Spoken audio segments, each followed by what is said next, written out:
ہم سب اپنی زندگی کے کسی نہ کسی مرحلے پر زمانہ جاہلیت سے ضرور گزرتے ہیں۔ بعض گزر جاتے ہیں، بعض ساری زندگی اسی زمانے میں گزار دیتے ہیں۔ کچھ صالح ہوتے ہیں، کچھ صالح بنتے ہیں۔ صالح ہونا خوش قسمتی کی بات ہے۔ صالح بننا دو دھاری تلوار پر چلنے کے مترادف ہے۔ اس میں زیادہ وقت لگتا ہے، اس میں زیادہ تکلیف سہنی پڑتی ہے۔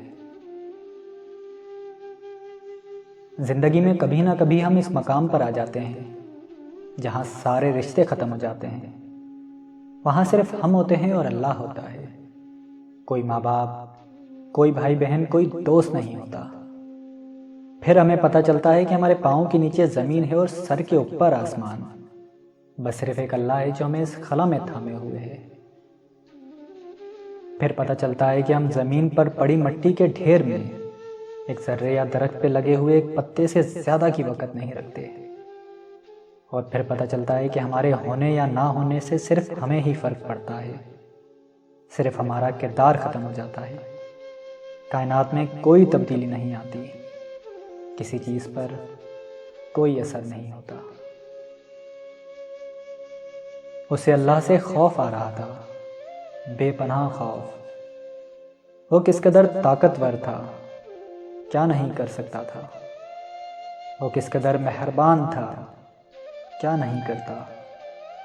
انسان کو انسان رکھنا اسے آتا ہے، کبھی غضب سے، کبھی احسان سے۔ وہ اسے دائرے میں رکھتا ہے۔